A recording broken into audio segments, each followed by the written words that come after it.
Hello. After working on calibrating my audio, I can proudly say, welcome to the first episode, the first instance of kind of, I guess, this passion project I'm working on. The passion project of which I'm speaking being, I guess, this VTuber channel.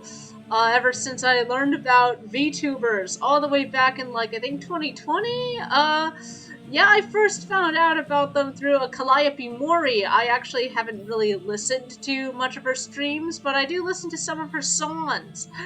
And I don't know, the idea of just kind of having like an anime persona to talk about things with, really appealed to me back then. The idea of VTubing just kind of, bumbled around in my brain for a while. And, a week ago I decided to, metaphorically bite the bullet, so to speak, and just, dive into it. I heard that every VTuber kind of has like their particular gimmick, particular niche they're trying to fulfill.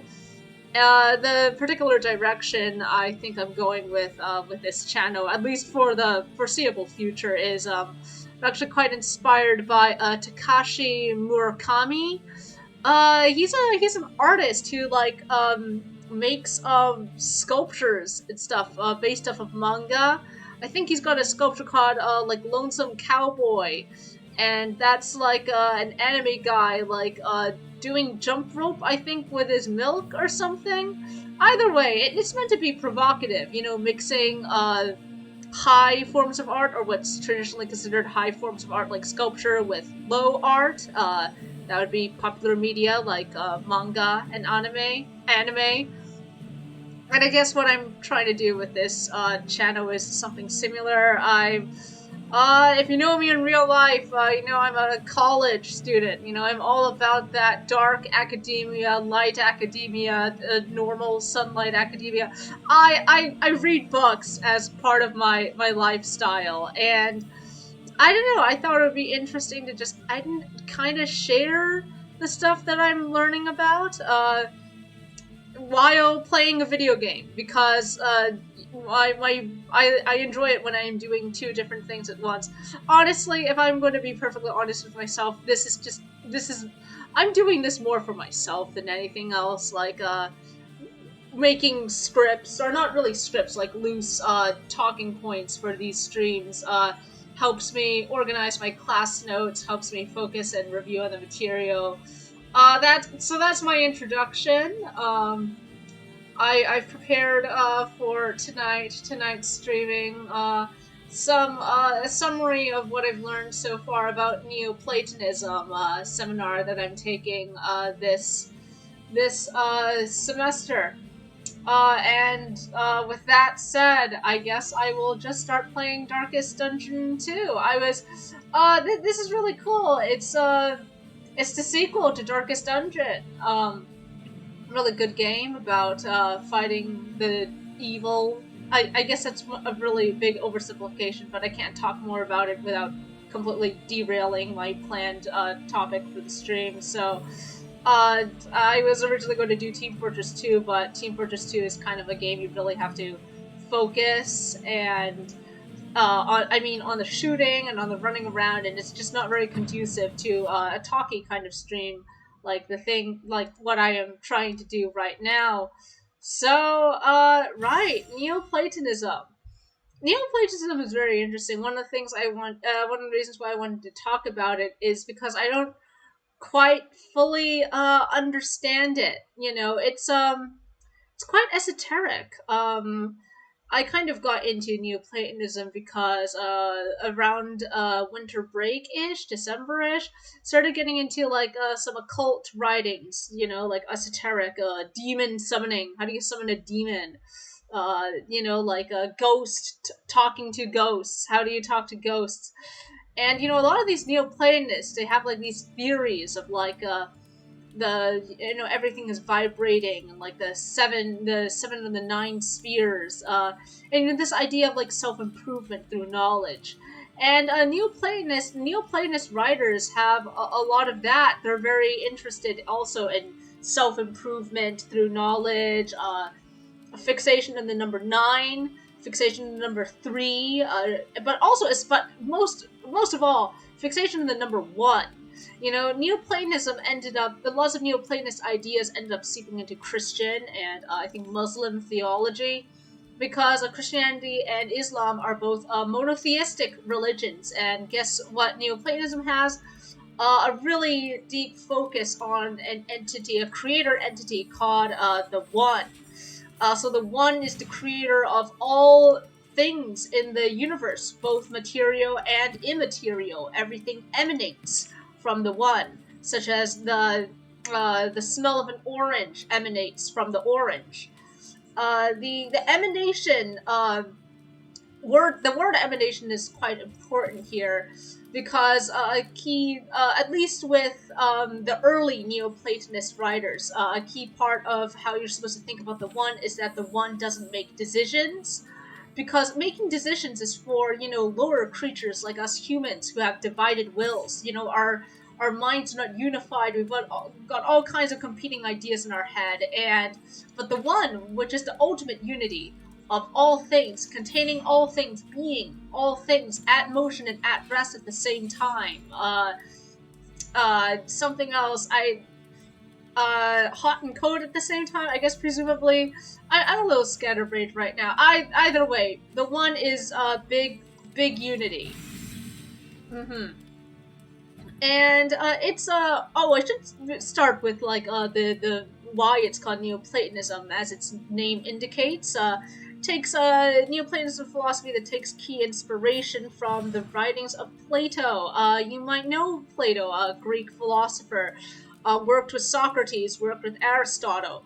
One of Plato's biggest contributions to, I guess, Western philosophy would be the idea of the forms, which exist in an ideal immaterial plane, you know, kind of above our own universe, our own, you know, material universe. The forms are kind of like, as far as I understand them, they're like the ultimate spirit, or like if we think of all chairs can, you know, be described with like a dictionary definition of, like, you know, a chair is, you know, something that you sit on, or it's arranged in a particular form, you know, and everything in our material universe is just an imperfect expression of like this ultimate form that lives in the immaterial universe. It's like, I guess, kind of imagine like your computer has a soul, sort of, and all other computers in the world all are sharing the same soul. Like, every material example of, say, like a water bottle is just an imperfect expression of like the ultimate water bottle. Yeah, I hope that gets it across. Oh, I've got explosives in this game. That's pretty cool. Yeah, this game is not especially Neoplatonic. But it's a good. It's also got like occult stuff in it, which is one connection we can make. Look, we've got the occultist. It's pretty cool. I like him. Right. So Neoplatonism, you know, builds upon the foundation left by Plato. You know, we've got a lot of elaboration on the theory of the forms, really. For example, so if I had to summarize Neoplatonism in one sentence, it's like the belief system that holds the immaterial is superior to the material world. The immaterial One has created all things material. It organizes existence along a vertical hierarchy, the chain of being. Like at the top, the entity that's most superior to everything and everyone else would be the One. So conceived. Later Christian writers will call the One God. And below God or slash the One would be the angels, below the angels the demons, below the demons humans, below the humans animals, below the animals plants, below the plants, you know, kind of like base unliving material matter such as rocks and stuff. And so you can see how like this idea on like this fixational hierarchy takes from Plato's assertion that forms are superior to the material counterparts. there's this idea that union, uniting with things, is an inherent good, because Plato's forms, for example, state that all chairs have, it's kind of, so like forms, that like there's just one form that represents everything, and kind of extrapolating from that, it's the ideal. I guess I'm jumping ahead of myself. Basically, Neoplatonists are all about uniting with higher forms, and by uniting with higher forms, kind of like bringing your mind in accordance with higher. I might be talking out of my ass here. It's been a while since I've read Plotinus and Iamblichus and the main Neoplatonic writers, but you get the idea. Immaterial good, material bad. If you're material, try to become more like the immaterial and bring your soul in alignment with the immaterial.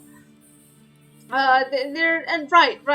The idea that humans can at least partially ascend up the chain of being. You can see how that kind of like grows or takes inspiration from Plato's assertion that human souls join like the realm of the forms post death.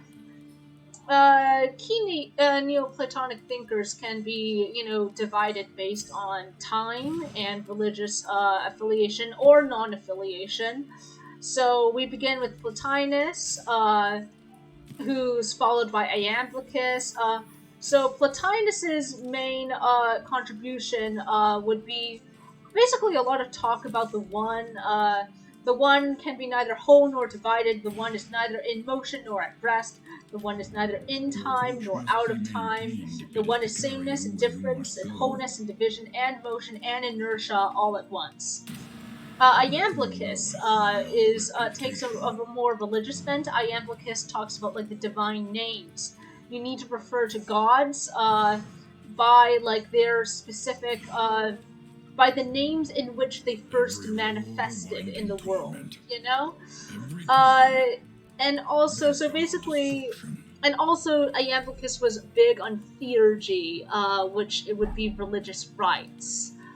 Then after Iamblichus would be Porphyry, who's another Neoplatonic writer. What I mostly remember about Porphyry is Porphyry was not on board with the Christians. Porphyry was all like, man, these Christians talk about eating Jesus. That's cannibalism. Not even the worst barbarians do cannibalism. Something is funky with those Christians.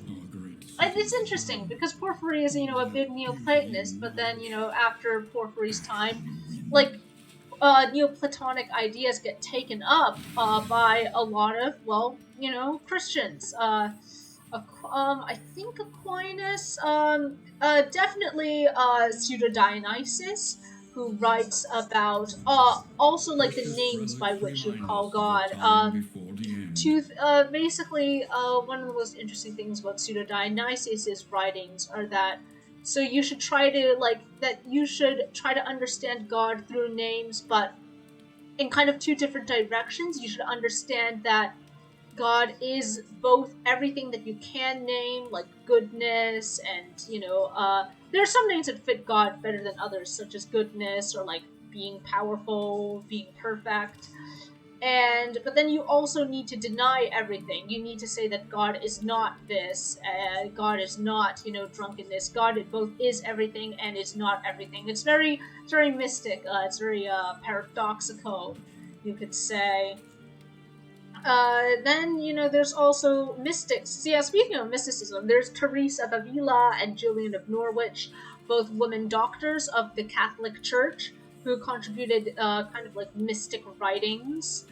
They are, they're inspired by Pseudo-Dionysius for sure.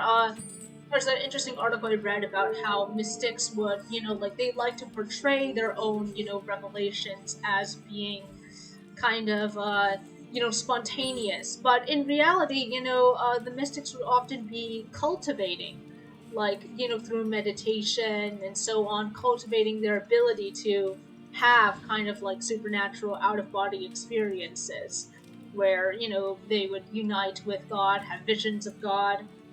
There's also Christian Neoplatonic poets such as John Donne, Spenser, and Milton, though there's debate around whether or not they're actually subscribing to Neoplatonic ideas or if they just like to use the language of Neoplatonists.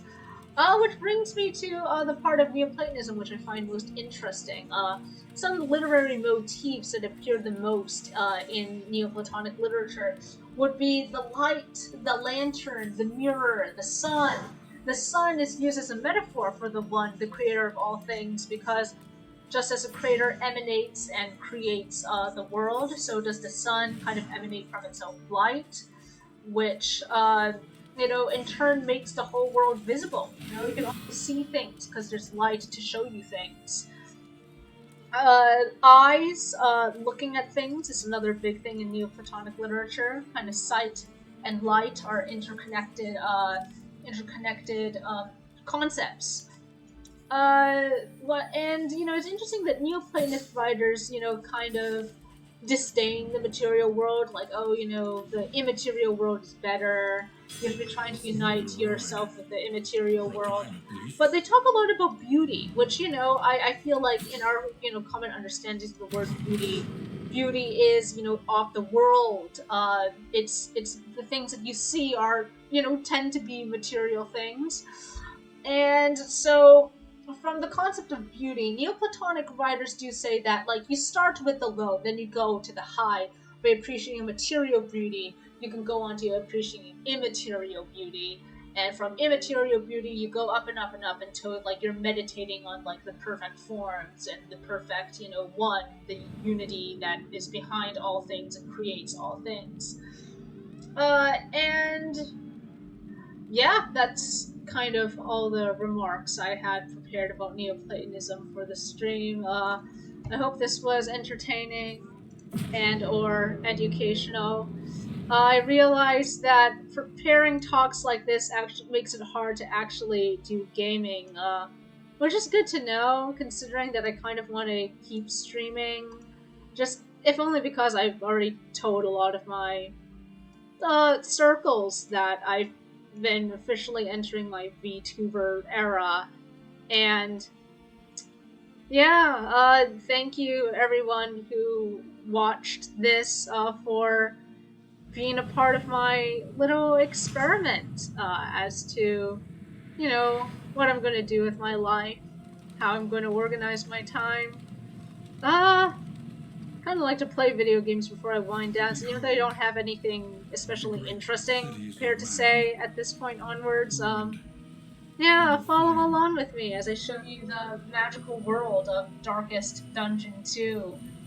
I've been playing this game for quite a while now. It's in early access. It's not a finished game, but it's come a long way since it was first released. Since I first started playing it, I think in October 2021. Look at this. This Oblivion tier thing. Yeah, it gives you loathing. Used to be that you just kind of got loathing without having to like run into, like, oh, this wave of darkness. Isn't that kind of ominous? Used to be there was no wave of darkness. You just automatically had loathing. I forgot. Yeah, like I think you would start a region with 3, then you'd have to like bring it down by going to like these things, resistance encounters. They overhauled a lot of things in the latest update for this game. But some things haven't changed. Like, for example, we're about to go to a watchtower. Watchtower is going to let us see all the things in the distance. It's going to tell, all these question marks will become, beautiful and clear, where they're going to change from the unknown into the known. We're, about to witness, some of these question marks disappeared. Some of them turn into little fighting symbols, these little icons that tells you there's going to be a fight if you go down this road. And some of these nodes, the question marks on these nodes turned into like handshakes. That's an assistance counter. Assistance. I guess I'm doing a walkthrough now, or kind of a playthrough. I'll just kind of explain things or talk about things as we go along. Let's see, everyone wants me to go to the resistance encounter. Sure, let's go to the resistance encounter. A resistance encounter is going to, like, get you into a fight. From what I understand, the premise of Darkest Dungeon 2, it's a road trip. Choose your road trip buddies. And the, grand destination of your road trip is the mountain, where a great, symbolic evil is lurking. And you have to kill the evil. But before you can kill the big evil, you gotta kill all the little evils along the way. Here are some evil littles. These fanatics, which are burning books. That kind of sucks. I wish they would have burned those books. Let's go teach them a lesson, I guess. There's a relationship system in Darkest Dungeon 2 where, see if I, so you see how, like, I hover over this guy and then these other people are glowing yellow? That means their friendships readers are going to become more positive. It simulates how, you know, when you're in a group with your friends, maybe you need to, like, choose where to go out to eat, and, you know, 3 of your friends say, let's go to, McDonald's. But, you know, one friend says, I want to eat microwaved pizza. If you choose to go to Hot Pot with the majority of your friends will be like, yes, you are choosing to eat with us. But the microwave pizza friend is going to be sad. You know, yeah, that's definitely how real human relationships work. And that's very beautifully and accurately reflected in Darkest Dungeon 2. Don't you love it when your friends disagree on things, and then you get to increase or decrease your friends based on whether or not you agree or disagree with them. That's that's the beauty of game relationship. You know what I'm saying, or what I'm trying to say. God, it is 1:41 a.m. I have a shit sleeping schedule. Oh shit, I realized. I never really said what my name was. I need a VTuber name if I'm gonna be a VTuber for longer than today. Just call me Mango, I guess. I like mangoes, they're my favorite fruit. I have 3 in my fridge right now, I should go eat them at some point. Let's fight these fanatics. We should try blinding some of them. Unless they dodge. So you see this little token. Looks like a 2 C's, but one C is overlapping on top of another C. That means they have 50% chance of dodging an attack. It's quite annoying, but your team gets to do it as well, so you know it's fair, I guess.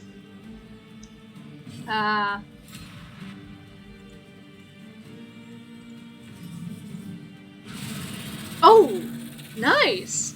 Okay. Wasn't expecting to get, you know, such a big... I guess I should have paid attention to the crits. Getting crits in this game is good. Like in many other games, you want to crit. When you crit, it means you get to deal more damage than you usually deal. Yeah, this is also kind of like it's not just a road trip game, it's also a fighting game, you know? The average road trip in this world that we live in, you're going to get in combat all the time. You know, these cultists who worship evil Lovecraftian eldritch entities are always out there preying on, you know, unsuspecting travelers. That's why this game is great education for young road trippers. Teaches you to organize your party, teaches you to like coordinate with each other to take out, you know, any and all threats to your road trip experience. I like the character design here.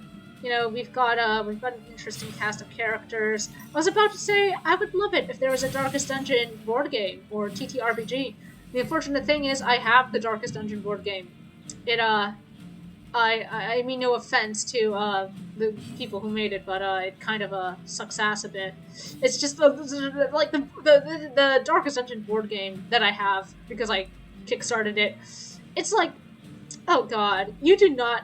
If you're going to make a board game adaptation of a video game, it should be like an adaptation. You don't need to be like one-to-one, you know, replicating every single skill, every single element of the game, every single meter, stress meter, light meter, experience meter. I don't think you should do that in a board game. That's what the board game did. Oh god. But at least I got like 200 minis out of it. So, I mean, was it really that bad? I got a mini. You know, I'm content with that, I guess. Oh jeez. That cultist just doesn't want to die. That's another interesting thing about Darkest Dungeon, both this game and its predecessor. If you or an enemy goes down to 0 health, you don't automatically die, you just get on death's door. That means you have a chance of dying if someone, you know, hits you again. You know, you can just refuse to die. Though, there's a limit to that, as in life, you know? Nice. I love criticals. Oh, I thought we had like a bonus to it. I guess we don't. Yeah, the light meter tells you what advantages or disadvantages you're working with. Man, so I was just talking about neoplatonism and neoplatonism focus on light, and here we are. We've got a video game that focuses a lot on light and how that helps or hinders you. That's poetic, I guess. Yeah, I watched Nope, great movie earlier today. Also, you know, very focused around the themes of sights and seeing.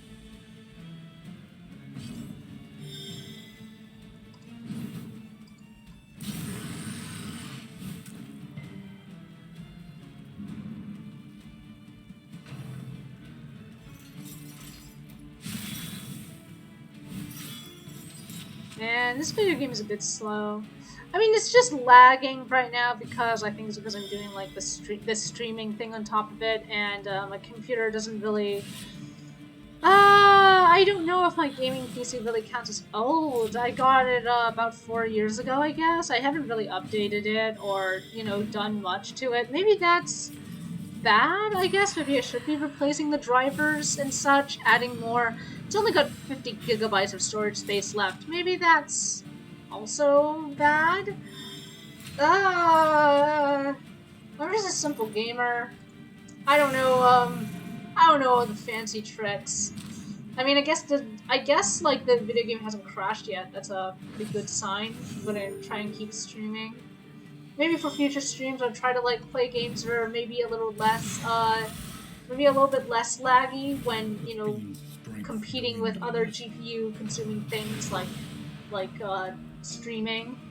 Got Fear and Hunger sequel Termina. Those feel like simpler games. They're, you know, run an RPG Maker.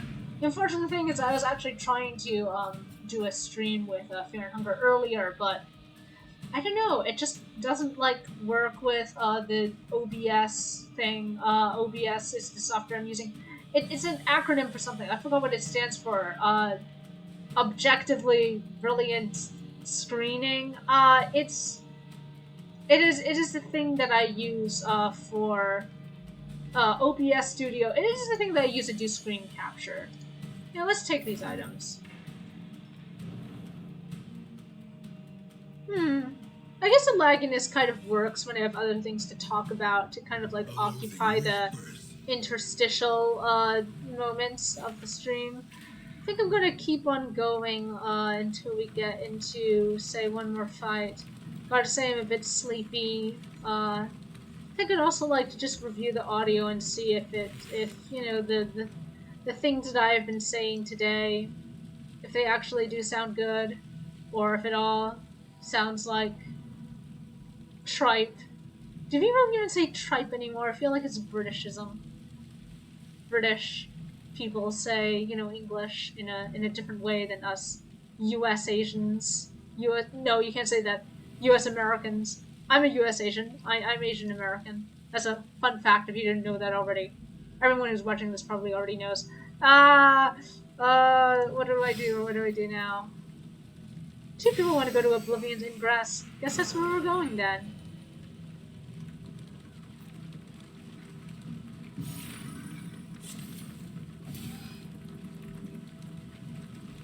Oh man. What quirk is that? Does that come from? I like the dialogue. Chatterbox. You know, if you want to become a VTuber, I guess you do kind of need to be a chatterbox. You have to have things to say. I'm realizing that I ran out of things to say way earlier than I thought that I would run out of things to say for. But you know, that's, you know, part of life is rolling with surprises, coming up with improvisation when the situation calls for it. Wow, did you see that sick-ass skull earlier? Look at, man, wasn't that skull pretty cool when we saw it in this game, right when the battle began? Pretty cool skull. I like the aesthetic of this game. I was about to say edgy, but that feels mean. Because, like, I don't know, edgy has a negative connotation, and I don't think that this game is negative. I think it was kind of cool that they were committing so hard to the skull, scary, eldritch aesthetic. Really, like Darkest Dungeon 2 is about a world that's already gone through the apocalypse. It doesn't give you that post-apocalyptic feel. Look at these brigands here to steal our stuff. Well, to kill us, but also to steal our stuff. I assume that's their motivation. They don't actually steal your stuff in the game.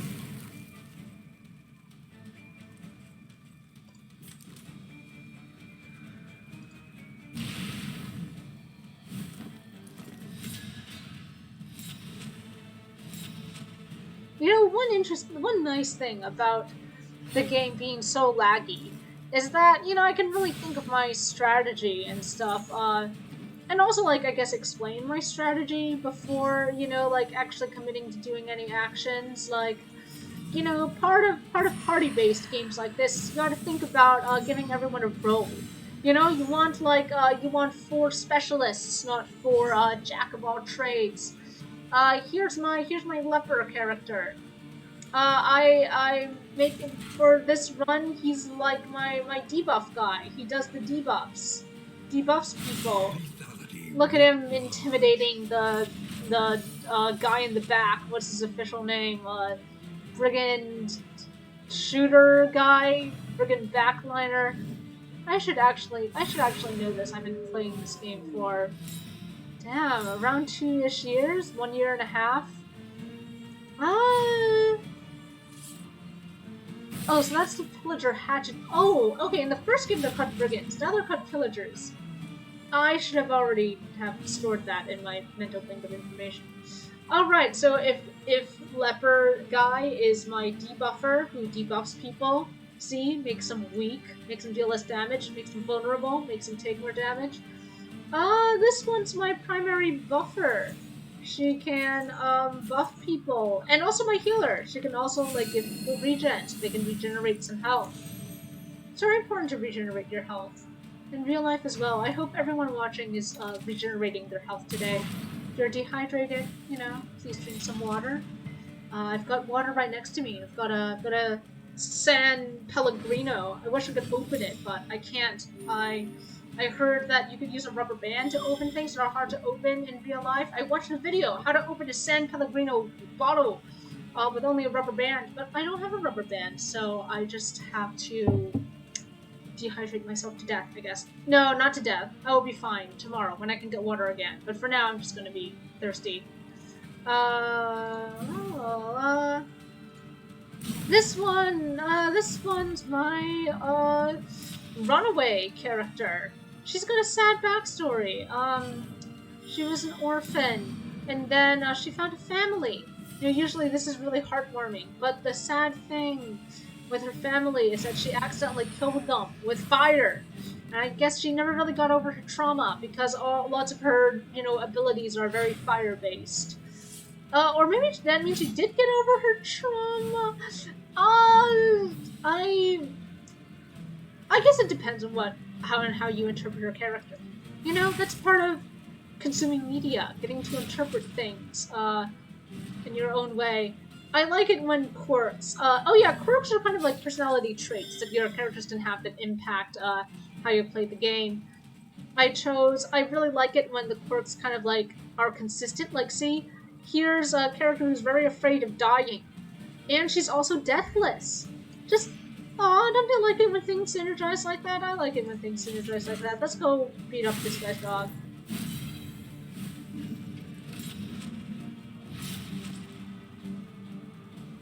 You know, another nice silver lining to the lagging is that you can really appreciate the animations. You know, look at everything, frame by frame. Isn't that fire just majestic? Wow. You know, let's really give it up for these animators here who are shit. Okay, that dog dodged. It's fine. We'll get him next time.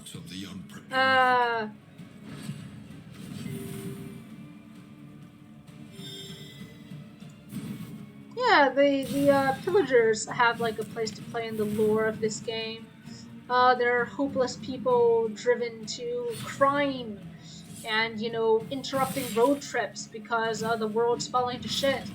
The world's falling to shit in different ways in different areas. This area is called the Sprawl. It's like a city. It used to be a pretty good city, you know, with like books and stuff. The cultists came and started burning everything, which is you don't really get to stop that in the game. You don't really get a chance to make areas better. But you get the chance to like really waste everyone inside. Who are all evil, so you know you don't need to like worry about the morality of beating up all these people you're about to beat up. Beating up is a euphemism here. You're killing them. At least I'm pretty sure you're killing them. It would be weird if an injured person left a gravestone instead of like I don't know an injured person. You know what I'm saying? Look at that. That's a gravestone. That indicates death, doesn't it? It's even got a skull on it and everything. I think on this turn, yeah, just cauterized a wound. You know, this works in real life, too. I mean, not that you can heal someone, completely with fire, but if someone is bleeding in real life, you can use heat to stop them from bleeding. Though I would only recommend you doing this if you know what you are doing, like as if you were a doctor or a medic of some kind. Then you should do things like that. Otherwise, like, probably not.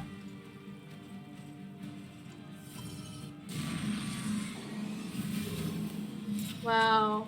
Love that lag. Lets you really appreciate the runes that this skull emanates. And look at that lag. Really lets you linger on that skull, surrounding a death blow. Okay, gamers. I'm getting a little bit tired. Getting a little bit sleepy. Ready to review this stream and see if it's I don't know if I'm in the right direction or the wrong direction when it comes to being a VTuber, doing VTuber things. I don't know what real VTubers do, honestly. I know they do Q&As. I don't know if there's anyone out there ready to do a Q&A with me. Maybe I could come up with my own Q&A questions. That would be fun. I like answering questions. Okay. Good night, everyone. Or good morning, depending on which time zone you are in. Have fun. Live. Laugh, love. My final message. Good night.